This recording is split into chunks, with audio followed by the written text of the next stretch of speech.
Hello class, in this class we are going to talk about a cell. Cell is the basic unit of life, or it is considered that cell is the structural and functional unit of life. That means the body of all living organisms are made up of cell as the simplest unit. So basing upon the number of cells, the organisms are of two types, unicellular and multicellular. The body of unicellular organisms are made up of single cell. All the physiological activities occur inside this cell, only one cell.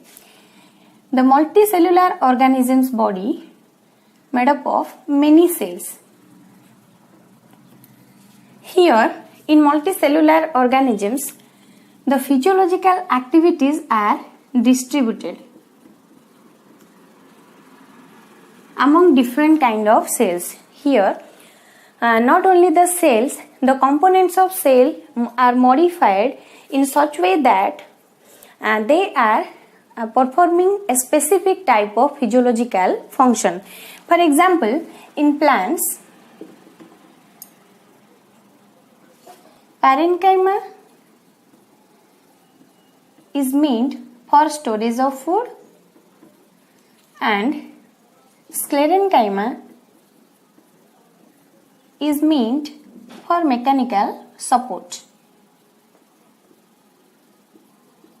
In animals also, like plants, there are many systems which perform different physiological activities. For example, a respiratory system is there to perform respiration, digestive system is there to perform digestion, control coordination system is there, and then excretory system are there. So lot of systems are there which are performing a specific type of physiological function. This distribution of job or distribution of performing physiological action is called as division of labor or division of work. Next we'll move to the cell discovery. Discovery of cell. It was Robert Hooke in the year 1665. He was an English physicist, a mathematician. He was examining the slide of a dead cork. Cork means bark. So he was examining actually the slide of the bark of an oak tree. He saw hexagonal compartments, empty hexagonal compartments with thick wall resembling to the cells of a honeycomb. He named those hexagonal compartments as cell. The cell has come from a Latin word cella, which means a small compartment or a small room. Then after Robert Hooke, it was Anton van Leeuwenhoek who first time visualized living cell. He visualized spermatozoa, RBCs, bacteria, yeast, protozoans. So, Robert Hooke discovered cell and it was a dead cell, remember. And Anthony van Leeuwenhoek discovered living cell. He was the first person to see the living cell. Next to Anton van Leeuwenhoek, it was H.J. Dutroset.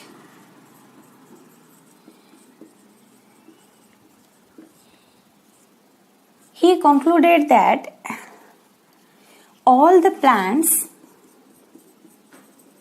and animals are made up of small globular cells, small globular cells, and these small globular cells are attached with each other by means of cohesion. Next to deuteracet, it was Robert Brown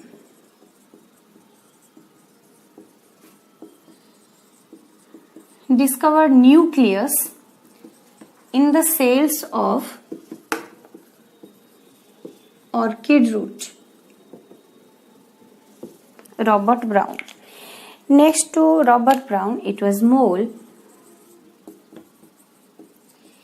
He named the semi-fluid substance filling the cell as protoplasm.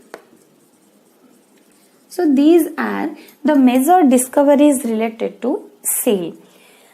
Besides this, there are also many discoveries related to cell and the organelles constituting the cell, which led to the foundation of cell theory. So next we'll move to cell theory. So in the year 1838, N.J. Schleiden, who was a German botanist, gave two postulates that all plants are made up of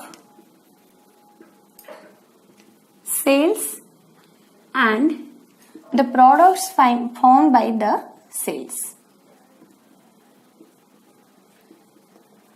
The second postulate of Schleiden is cells are formed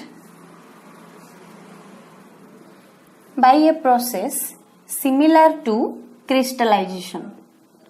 Similar to crystallization. Then in the year 1839, it was Theodor Schwann. He proposed that, like plants, animals are also made up of cells and their products. The products formed by cells. Then both Schleiden and Schwann, they came up with a generalized concept which is popularly known as cell doctrine, or it is the traditional cell theory proposed by Schleiden and Schwann in the year 1839, which has three postulates. Number one, it is all living organisms are made up of cells and their products. Then second postulate is cells are the structural and functional unit of life. Then third one is cells are formed by crystallization.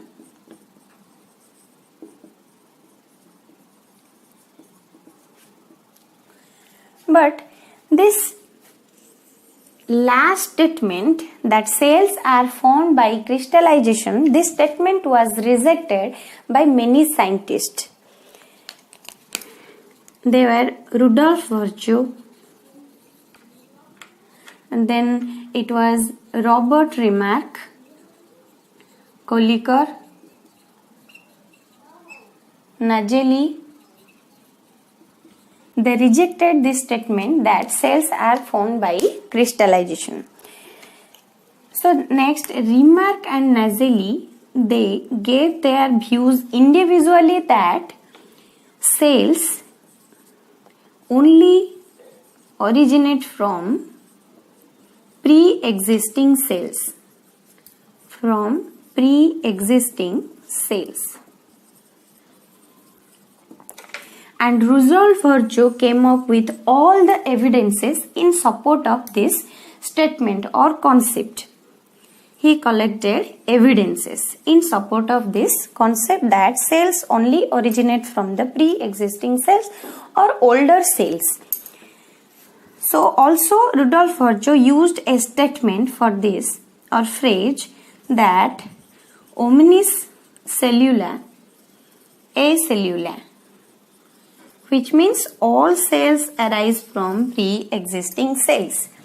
So basing upon the evidences, this previously existing cell theory was slightly modified and the last statement was removed from the traditional cell theory, and here this point is replaced after getting many evidences in support of this concept, which rejected the last statement, the crystallization concept, and the last statement was replaced by all cells originate from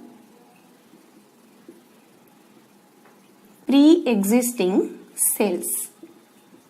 Pre-existing cells. So now the modified version of cell theory is previously proposed by Sladen and Swan. Then another name joined, the Rudolf Virchow. The three postulates of modified cell theory are: all living organisms are made up of cells and their products.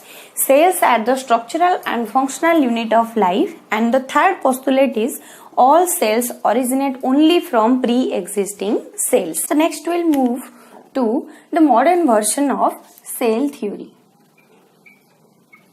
The modern version of cell theory.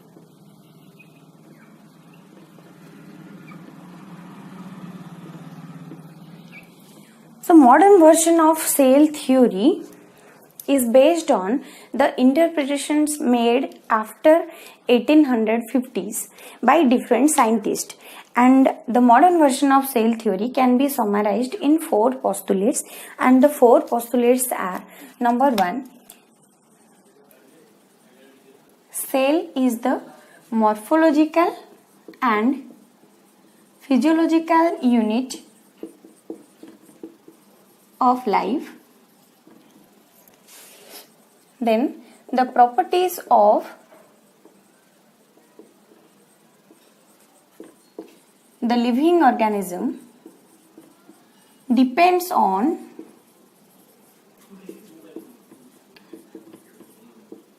the features of its individual cells. And the third one is cells originate from pre-existing cells and the continuity is maintained by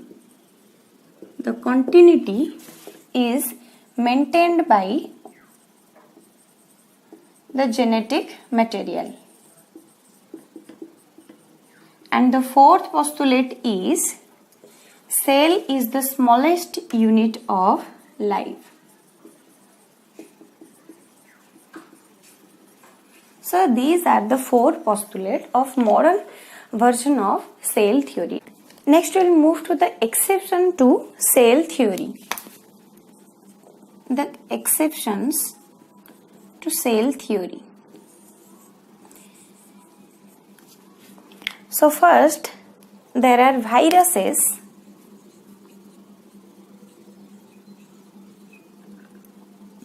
which neither possess protoplasm nor possess any nucleus. No protoplasm, no nucleus.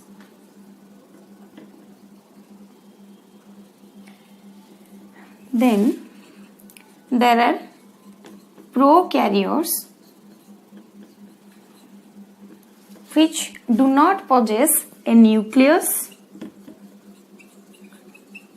and cell organelles. The next exception are sieve tube elements and RBCs. They do not possess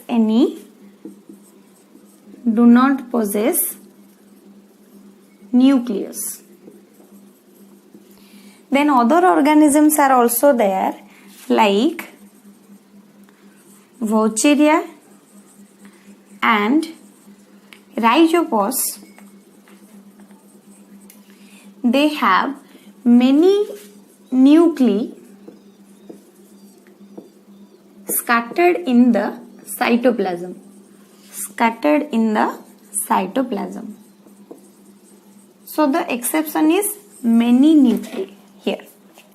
So these are the exceptions to cell theory.